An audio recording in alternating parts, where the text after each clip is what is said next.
Rosemount Dad is taking it upon himself to build an ice rink. You're gonna love it, and we're gonna have a story coming up next. Still ahead, we're gonna tell you about some tall ships that are sailing into the Twin Ports up in Duluth. All right, but coming up next, a Rosemount dad fulfills his son's request. Wait till you see what his son asked for. This is cool.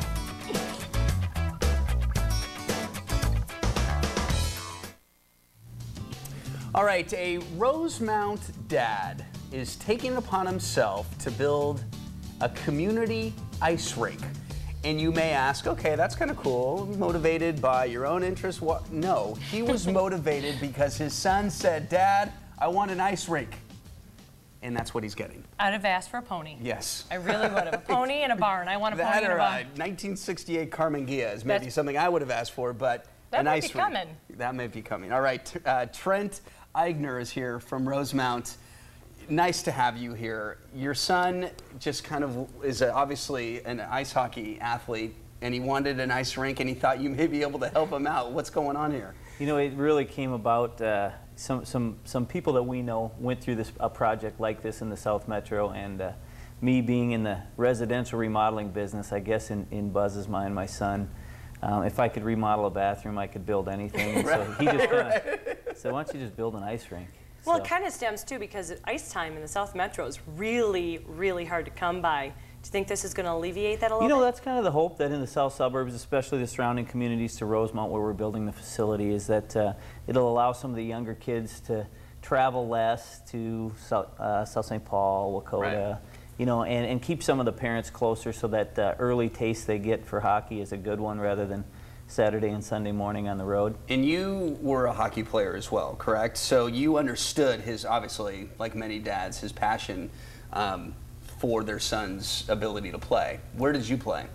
I started out in the Rosemount Hockey Association, so I'm kind of a homegrown guy back there doing this rink. But through the ranks, I ended up playing college hockey at Miami of Ohio University and went to training camp at the San Jose Sharks in 1994, and then spent 6 glorious years in the minor leagues on buses and whatnot, but chasing the dream, and now I'm back in Rosemount working on this project. And some of the relationships you formed during that time is helping you out now, because, I mean, ice rink costs a lot of money, so you had to go on and get in some investors. Can you tell us? And there's some Minnesota connections there as well, right? Yeah, it actually goes back to Rosemount again. Yeah. A kid that I actually coached on a little bit when he was playing in his younger days, who's now a member of the Los Angeles Kings. Tom Pricing is his name.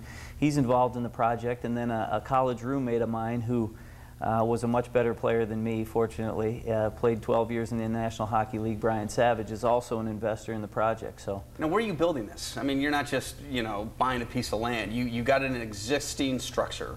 Correct, correct. It's actually, it came about is that it's on my way home from work a lot of days. It's a vacant grocery store that's been vacant for 3 to 4 years, and I drove by it enough times to say, you know, there's got to be a chance to get this done in there. So it's taken a while to get to this point, but we ended up there. So what are you hearing from your community? Are they pretty happy you're doing this?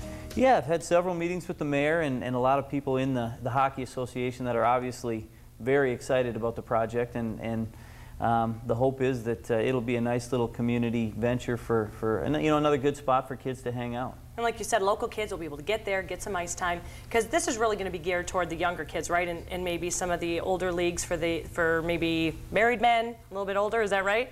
Yeah, the facility will have a little restaurant bar in it, so I'm sure that the men's leagues will be popular, and that's the hope. But yeah, it's going to serve the little kids a great need in that niche. But you know, for the most part, parents having to travel less, turning a 1-hour practice into a 3-hour practice if you've got to travel an hour or 40 minutes either way. You know, here it's 5-10 minutes from Rosemount, Farmington, Hastings, and hopefully those kids and parents will enjoy that. And when's it done?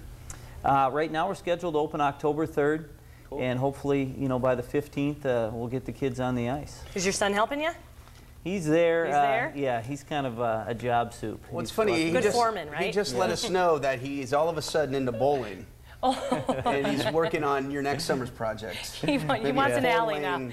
Really bowling alley. Buzz, just keep asking. You can tell him that his college fund is in this ring. So it's all fair game. Trent, thank you. It's a good thing you're doing down in the community. Thanks for having me. We appreciate you sharing your story. Right. Yeah, very cool. Coming up next, a beautiful sight off the shores of Duluth, something you're going to be able to take part in if you want to this weekend.